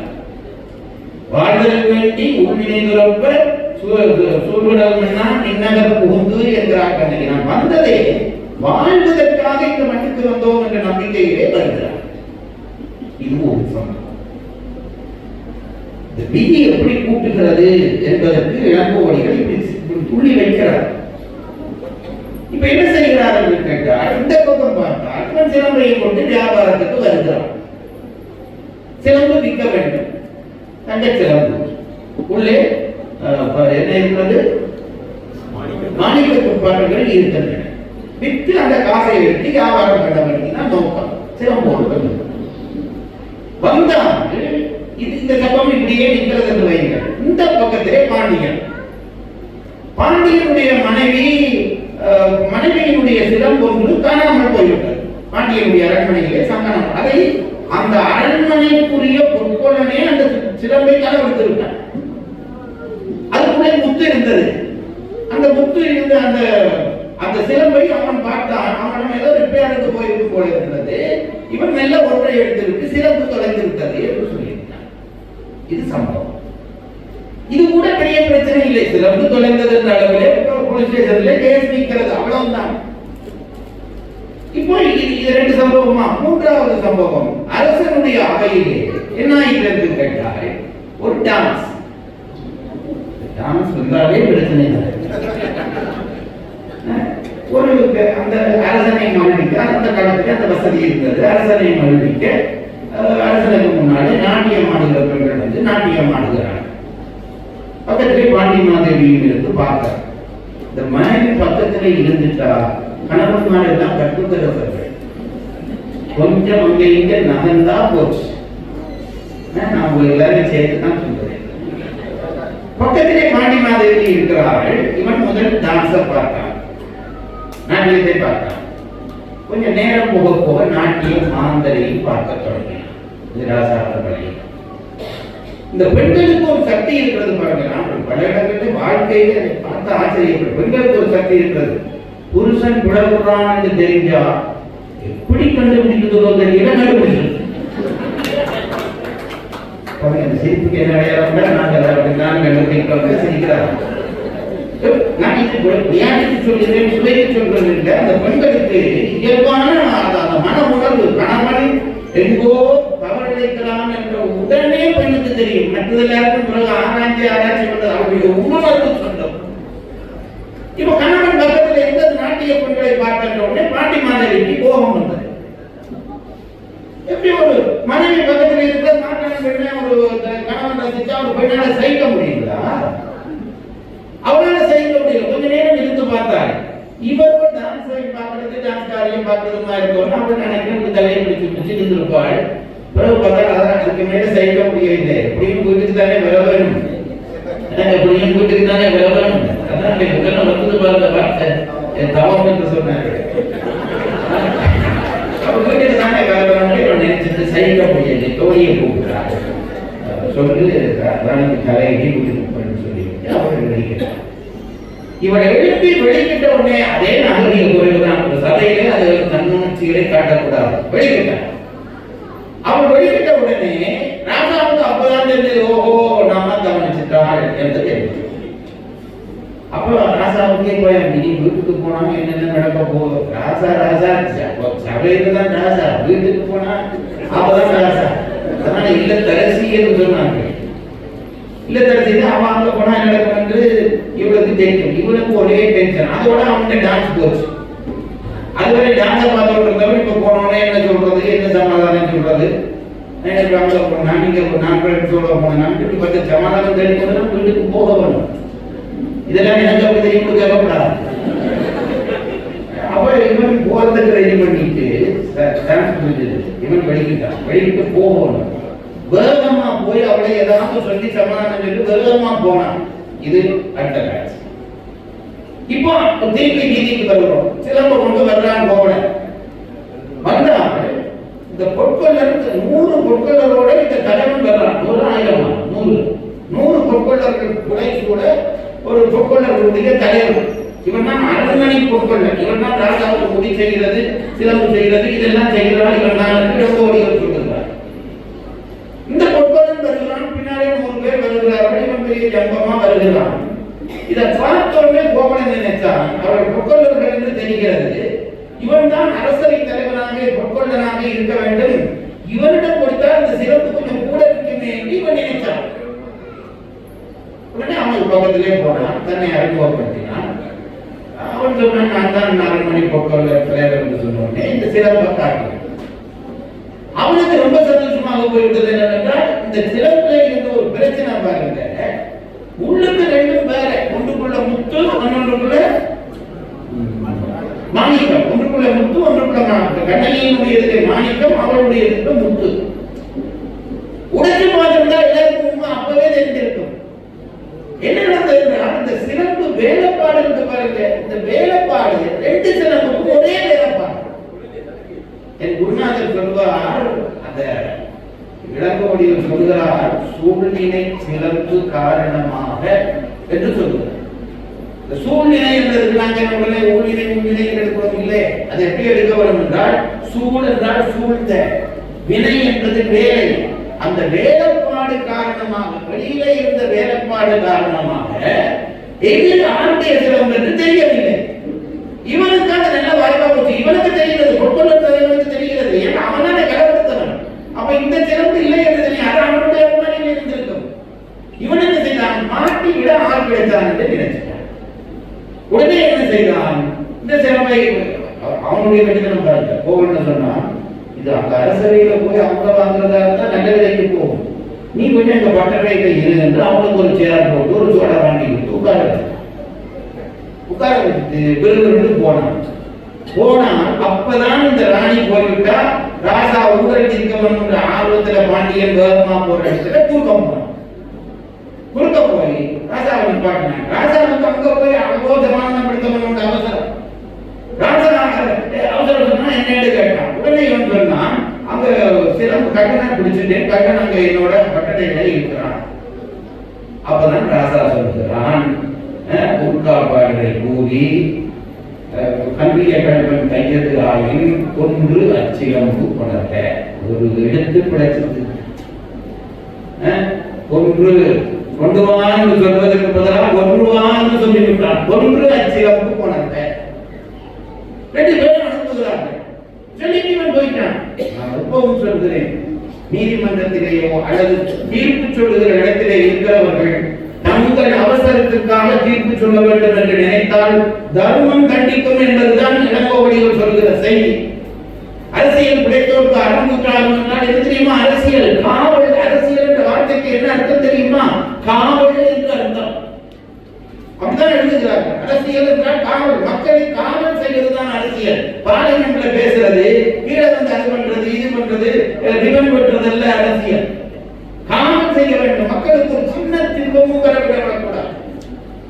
அப்போ காவல் செய்கிற வேலையில இருக்கிறவர்கள் இன்றைக்கும் அவசரப்படும். நான் அரசியல்வாதிகளை மட்டும் சொல்றேன் என்று நினைத்தார்கள். 10 பேருக்கு நீ தலைவனாக இயங்குகிறாயா? ஒரு ஆபீஸில் நீதான் பெரிய ஆளா? தீர்ப்பு சொல்கிற பொழுது ரொம்ப கவனமாக சொல்ல வேண்டும். தீர்ப்பை கிடைப்பதற்கு என்று பல காரணங்கள் இருக்கும். ஒரு பாரபட்சமும் இல்லாமல் இருந்து தீர்ப்பு சொல்ல வேண்டும். இவன் மனைவியை சமாதானம் போகிற அவசரத்திலே பாண்டியன் நல்லவனாகவே இருக்கட்டும், என்ன செய்து விட்டான்? கொன்று அச்சிலம்பு கொணர்க என்றான். 2 காவலர்கள் போனார்கள். அதில் ஒருத்தன் ரொம்ப நிதானமானவன். பண்ணுகிறார். ஒருத்தன் ரொம்ப காவலன் என்ன உயரப்பட்டிருப்பான், ஓய்வு பட்டிருப்பான் சொல்லி ஏன்னா நான் ஓய்வு தான் படித்தேன். சும்மா படிப்பறிவு இல்லாதவன் ஒரு ஓச்சர் அல்லது ஓச்சரோ ஒரு படை வீரர். 2 பேரும் அனுப்பினான். ஒருத்தன் கொஞ்சம் புத்திசாலி, ஒருத்தன் மொக்காய். புத்திசாலி பார்த்தான், இவனை வெட்ட சொல்லிட்டு பாட்டம் கையில சிறப்பு இருக்குது. ராசா சொன்ன கட்டளை சரி, இப்படி கலந்து வெட்டவர். அவன் பார்த்துட்டு சொன்னான், அப்படி இல்லையப்பா, இவனை பார்த்தா இவனுக்கு கல்லக்கூடிய லட்சணம் இல்லையே என்றான். இதெல்லாம் உங்களுக்கு தெரியுமா? ஒருத்தனை பார்த்தா தெரியும் பாருங்க, இவன் கல்லக்கூடிய லட்சணத்தோட இருக்கிறானா இல்லையா? அது பார்க்க தெரியாதான் நாங்கள் தினப்படகு வெட்டி இருக்கிறோம். நான் ஒரு தரையில் பொதுப்பட சொல்றேன். அப்போ ஒரு போர் வீரன், அந்த படை வீரனுக்கு தெரிஞ்சு பார்க்கணும் சொல்றான், இவன் கல்யாணக்கூடிய லட்சணத்தோடு இல்லை. உடனே இந்த பொற்கொள்ளன் கொடுத்துறாங்க, உனக்கு தெரியாது கண்டர் எப்படிப்பட்டவர்களாக இருப்பார்கள் தெரியுமாட்டு. அவன் கண்டருக்கு ஒரு லிஸ்ட் சொல்றான். இளங்கோவில் பாணிக்கிறார்கள், படிக்க கல்லன் எப்படி செய்வான், இங்க பண்ணுவான், அது பண்ணுவான், இது பண்ணுவான், கல்லனை பற்றி ஒரு லிஸ்டே கொடுக்குறான். இவனுக்கு தன்மையில நடக்கவன் இது சொல்லி முடிய இந்த முட்டாள் பய போனானே ஒருத்தன், அவன் மற்றவன் கதைச்சு சிந்திக்கிறதுக்கு முதல் வான் எடுத்து நிற்கிறான். கருத்துக்கிறவன் இதுதான் நடந்த சம்பவம். இது ஆறுல குற்றம். பாண்டிமந்திரில குற்றமா, பாண்டியன்ல குற்றமா, பொற்கொள்ளல குற்றமா, வெட்டினால குற்றமா? ஒரு குற்றத்திலே ஆராய்கிற பொழுது பல பேர் குற்றவாளிகளாக தோன்றுவார்கள். ஆனால் அந்த குற்றத்துக்கு தலைமை காரணம் யார் என்று நாங்கள் பார்க்க வேண்டும். உண்மையிலே காவல் பொறுப்பேற்று இருந்தவன் பாண்டியன். இந்த வழக்கை, அதாவது பாண்டி கோவலன் சாகவில்லை என்றே வையுங்கள், இவங்க பிடிச்சு கொண்டு வந்துட்டாங்க வையுங்கள். இந்த வழக்கை விசாரிக்கிற உரிமை பாண்டியனுக்கு இல்லை. ஏன்? பாண்டியன் எப்பொழுது தன் மனைவியின் சிலம்பு கடவு பற்றி ஒரு வழக்கு வந்து விட்டதோ அதற்கு பிறகு அவர் அதை ஆராய்கிற உரிமை இல்லாமல் போகிறார். மற்றவன் சிலம்பு கடவு போனா அவன் ஆராயலாம். தன் மனைவியினுடைய சிலம்பு நீ எப்படி ஆராய்வாய்? ஆராயவே கூடாது. ஆராய்ந்தாலே பிழை, ஆராயாமல் விட்டால் அது எத்தகைய பிழையாக இருக்கு நினைத்து பாருங்க. அது மட்டுமல்ல, பாண்டியன் பல தவறுகள் விட்டதாகவே எனக்கு தோன்றுகிறது. நான் ஒன்று சொல்லுகிறேன் பாருங்கள். திருக்குறளிலே அந்த அதிகாரத்துக்கு பெயர் வேலையாட்களை எப்படி நியமிப்பது என்று ஒரு அதிகாரம் இருக்கிறார். பொறுப்பாளர் பெயர் வருவதில்லை. வேலையாட்களை எப்படி தேர்ந்தெடுக்க வேண்டும் என்று ஒரு நிபந்தனை. சில சோதனைகள் எல்லாம் வைத்து அரசாலை சோதித்து அது என்ன அதிகாரம்? ஆராய்தல். என்ன ஆராய்தல்? தெரிந்து தெரிந்தல். சரி, தெரிந்து தெரிந்தல். எவ்வளவு எந்த போஸ்ட்ல இருக்கிறதுன்றதுல ஒரு அரசனுக்கு பொறுப்பு இருக்கிறது. அவன் எப்படி எல்லாம் சோதனை பண்ணி ஒருத்தனை தேர்ந்தெடுக்க வேண்டும் என்று அவர் சொல்லுகிறார். 4 வகையான சோதனை இருக்கிறது என்று சொல்கிறார். அப்போ அரண்மனையினுடைய தலைமை பொற்கொள்ளனாக ஒரு திருடனை நியமித்திருக்கிறான் பாண்டியன். இது குற்றம் இல்லையா? அவனுக்கு தெரியவில்லையே. கெட்டவன் தானே, ஒரு கெட்டவனை தான் நியமித்திருக்கிறான். ஒரு போர் வீரனுக்கு தெரிகிறது இவன் கள்ளன் இல்லை என்று ஒரு போர் வீரனுக்கு தெரிந்திருக்கிறது. கோவலனை பார்த்தவுடனே நீ ஒரு அரசன், உனக்கு தெரிய வேண்டாமா பொற்கொள்ளவில்லை இவன் நல்லவன் இல்லை என்று தெரிய வேண்டாமா? இவனுடைய அந்த பாரபட்சமான நிலை, அதுதான் நாங்கள் இங்கேயும் நினைக்கிறோம். ஆண்டி மாதேவிக்கு ஒரு பிரச்சனை என்றால் அது வீட்டிலே போய் நீ ஆராய வேண்டும். எப்பொழுது அந்த ஆராய்ச்சி தவறுகிறாயோ அப்படித்தான் நீ இந்த பதவியை கொடுத்திருப்பாய். அவன் ஏதாவது புகழ் வார்த்தை சொல்லி இருப்பான், குடியிருப்பான், ராஜாவுக்கு 2 தங்கம் முதல் செய்து போட்டிருப்பான். இதெல்லாம் மயக்கினானோ என்னவோ, இதெல்லாம் சிலப்பதிகாரத்தில் இல்லை. எல்லாம் நடக்கும் நீங்கள் சொல்லவா முடியும்? கண்ணை பல்லவி நீக்கினாலும் இருப்பார். அது கண்டுபிடிக்கவே இல்லையா? மாநிலத்திலே சிலதை புலவர் சொன்னால் மித்த நாங்கள் யோசிக்க வேண்டும். அப்போ இத்தகைய ஏதோ ஒரு பாதிப்பினாலே இவன் அங்கே நியமித்தது பிழை. முதலில் பிழை, இந்த வழக்கை விசாரிக்கிற உரிமை அவனுக்கு இல்லை. 2வது பிழை, அவன் தேர்ந்தெடுத்த யாரை நம்பினானோ, யாரிடம் அந்த பொறுப்பை கொடுத்தானோ அவன் பொறுப்பற்றவனாக இருந்திருக்கிறான். அவனே திருடன். திருடனுடைய வார்த்தையை கேட்டு தீர்ப்பு சொல்கிறார். அப்போ அரச நீதியை அவன் கடைபிடிக்கவில்லை. 3வது, அந்த பொறுப்பை, அதாவது அவன் கையிலே சிலம்பு இருந்தால் ஆராய்ந்து கொல் என்று சொல்லி இருக்க வேண்டும். கொன்றவர் சிலம்பு கொன்றவர் என்று ஒரு உயிரை எவ்வளவு துச்சமாக பாண்டியன் நினைத்தான். நினைத்து பாருங்கள், ஒரு துச்சம் ஒரு உயிரை நீ என்ன சொல்கிறாய்? அவனை சிறையாடி அல்லது நாடு சவுக்கடி கொடு என்னன்னு சொல்லியிருக்கலாம், தப்பில்லை. உயிரை எடுத்தால் கொடுக்க முடியாது. நம்முடைய அதான் பிரிட்டிஷ் அரசாங்கத்திலே உங்களுக்கு தான் தெரியும் நினைக்கிறேன், ஒருவனுக்கு மரண தண்டனை விதிக்கப்பட்டு மரண தண்டனை விதித்த பிறகு 20 ஆண்டுகளுக்கு பிறகு அவன் குற்றவாளி இல்லை என்று தெரிய வந்தது. அன்றிலிருந்துதான் மரண தண்டனைக்கு எதிரான குரல் எழும்பத் தொடங்கியது. மரண தண்டனையில் நம்முடைய தமிழ்ச்சார பாரம்பரியமும் இருக்கிறது. கொலை கொடியாரை வேந்துறுத்தல் பைம்பூர் கடையேற்றுதலோடு திருவள்ளுவர் சொல்லுகிறார். 14 உரைக்கு அந்த குரல் அப்படி மாற்றி போடுவார். கொடியாரை வேந்து கொடையால் ஒருத்தரை என்பார். கொள்ளலாம். ஆனால் என்ன பிரச்சனை என்றால் மிக நுட்பமாக விசாரணை செய்ய வேண்டும். ஒரு தவறு நடந்து விட்டால் வெறும் பழி வந்து சொல்லும். நடந்தது கொலை, அவன் நடந்து போய்விட்டான். நீ என்னதான் நீ பண்ணு? யானோ அரசன் ஞானே கல்வன் என்று சொல்லு. எத்தனை மக்கள் நம்பிக்கை வைத்திருந்தார்கள் இந்த பாண்டியன் மேலே.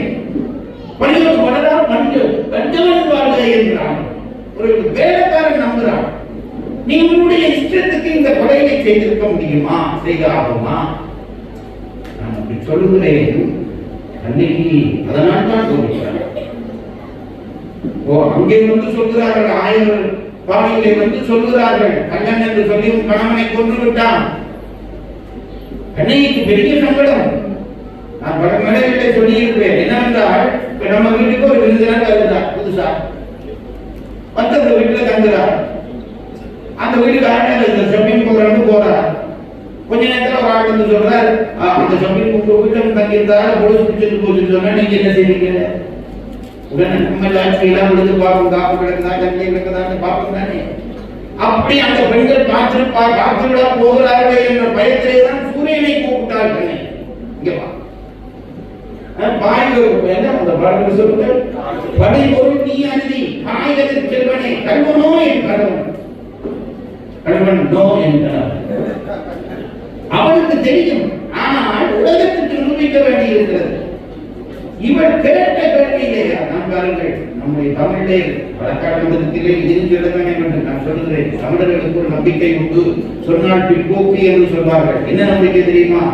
ஒரு பெண் ஒழுக்கமானவளாக இருந்தால் பஞ்ச பூதங்களும் அவளுக்கு ஏவல் செய்யும் என்று தமிழ் நம்பியது. தமிழ் நம்பியது. வள்ளுவன் சொன்னான், கம்பன் சொன்னான், இளங்கோ சொன்னார், பாரதத்திலே சொன்னார், எல்லாரும் சொல்கிறார்கள் பஞ்ச பூதங்களும் அவளுக்கு ஏவல் செய்யும். இவர் கேட்ட கல்வியிலே சூரியன் பெயர்ந்துட்டான், ஓடி வந்து மேலே என்று சொன்னான், கல்வனே அல்லன் கல்கையில் கண் மாதராய் ஒள்ளை உண்ணும் ஊர் என்பது ஊரன். இப்போ கண்டுறாங்க, போ வளர்க்கல உள்ள வந்த பொழுதே அவர் கேட்கிறார், கொண்டிரும் முண்டுகள் கொண்டிரும் முண்டுகள், சான்றோர் முண்டுகள் சான்றோர் முண்டுகள். ராசா அரண்மனைக்கு ஒரு பொம்பளை வந்து நின்று வழக்காடினார்கள். கண்டளவே தோற்றான் காலியதன் சொச்சதியில் உண்டளவே தோற்றான் உயிர் விட்டார்கள். வழக்கு நடக்கிறதுக்கு பார்த்த கேட்ட உடனே பாண்டியன் பிறகு பாண்டியன் சொன்னான், கவலைப்பட்டான். யானவரசன் சிரம் தெரிஞ்சது, யானவரசன் யானையில் சொல்கின்றான். உடனே விழுந்து சென்றான். அந்த பிள்ளைகளே ஒரு நல்லவர். இப்ப படுவாதங்களை எல்லாம் செய்துவிட்டு அசையாமல் நீக்கிறார். அப்படி இல்லை, பாண்டியன் விடையிலிருந்து தெரிந்த உடனே உயிர் விட்டான். ராணி மாதேவி அதை பார்த்துட்டு அதுக்கு முதல் சென்றான். அவன் செத்த கையோடு அவள் விழுந்தாள். ஒரு வார்த்தை சொல்லிவிட்டு சென்றாள். சொல்லி இருப்பேன், ஒரு வார்த்தை தான் சொன்னால் என்ன, கணவனை இழந்தவருக்கு காட்டுவதில் புருஷன் விழுந்துட்டு பொறுத்து விழுந்துட்டான். பார்த்தாள், பார்த்துட்டு சொன்னார், கணவனை இழந்தவருக்கு காட்டுவது இல்லை என்றார். என்ன, எந்த உறவு போனாலும் இன்னொருவரை காட்டி ஆறுதல் செய்யலாம். அப்பா செத்துட்டாரா, ஐயாவை பார்த்து அப்பாவா நினைத்து ஆறுதல் படு. அண்ணன் செத்துட்டானா, இன்னரை பார்த்து அண்ணனா நினைத்துக்கொள் ஆறுதல் படு சொல்லலாம். மாமன் செத்துட்டானா, இவரை மாமாவா நினை. புருஷன் செத்துட்டானா, கொஞ்ச நாளைக்கு இவரை ஒரு ஆறுதல் காட்டி ஆறுதல் செய்ய முடியாத உறவு என்று சொல்லி பாவம் சேர்த்தார். இப்ப நான் சொல்லுகிறேன், என்னையை தெய்வமானவர்கள் பாண்டியனை மன்னிக்கிறாளே தவிர அவருக்கு கோபம் அடங்கவில்லை. மதுரைக்குள்ளே வருகிறார். ஒரு பசு பத்தினி பெண் மூத்தோர் புலவி இவை யாவும் நீந்து தீத்திரத்தார் பக்கமே சேர் நெருப்பு மாறி நிற்கிறார். மாணவர் திரிஞ்சார், இடது கையாட இடது காலில் பிடித்து திரிக எடுத்து எரிஞ்சார். முதல் போம் மதுராவியே எரிந்து ஜாம்பலாக. இப்போ இதுதான் நடந்த சம்பவம். இதைத்தான் இவர்கள் பாதித்தாங்க. இப்ப நான் கேட்கிறேன், பாண்டியன் மன்னிப்பு கேட்டான் என்பதற்காக அவன் செய்தது குற்றமாக அமைந்துமா? அப்படியானால் பாண்டியன் சொன்னது பொய்யா? அந்த அந்த ஊர் மக்கள் எல்லாம் பதறுகிறார்கள். கண்ணகி வருகிற பொழுது, ஐயோ இப்படி ஒரு பெண்ணுக்கு அவளை பாண்டியன் தீமை எழுதி விட்டாரே என்று சொல்கிறார்கள். அந்த மக்கள் நினைத்தது இல்லையா? என்னதான் சொன்னாலும் தீர்ப்பு சொல்லுகிற இடத்திலே இருக்கிறவர்கள் தங்கள் சுய விருப்பு வெறுப்பை நீக்கிவிட்டு தீர்ப்பு சொன்னால் தான் தர்மம் நிலைக்கும். அதனால்தான் ஊரினை உறுத்துவதற்கு உப்பும் என்பதோடு நிறுத்தாமல் அரசியல் கிடைத்தோருக்கு அறம் கூற்றாகும் என்றும் சொல்லி இருக்கிற காரணத்தினால் நான் ஒன்றை மட்டும் சொல்கிறேன். இந்த வழக்கிலே ஒரு சின்ன சிக்கல் இருக்கிறது. பழி உடைத்து பாண்டியனை முற்றுத்தருக, குற்றத்திலே இருந்து முற்றுத்தருக என்று சொல்லி கேட்கவில்லை. பழி உடைப்பது என்றால் என்னது? நான் ஏற்கனவே சொல்லியிருந்தேன். பழி என்பது ஊர் தூற்றுகிற அந்த தூற்றுதலை நீக்க வேண்டும். ஊர் தூற்றுவதற்கு தான் பழி என்று பெயர். அந்த தூற்றுதலை நீக்க வேண்டும் என்றால் அது இரண்டு கட்சிக்காரர்களும் உடன்படுவதை பொறுத்து இருக்கிறது. ஆனால் ஒன்றை சொல்கிறேன், நடந்தது கொலை, பொறுப்பின்மையான கொலை. ஒரு பெண் பாதிக்கப்பட்டால் அந்த பாதிப்பினுடைய தன்மை கடுமையானது என்ற அளவிலே வழக்கு என்ற எல்லைக்குள்ளே வைத்து பார்த்து இந்த தவறை செய்த ஒருவனை நான் பழிகுறைத்து மன்னிக்கிறேன் என்று தீர்ப்பளித்தார்.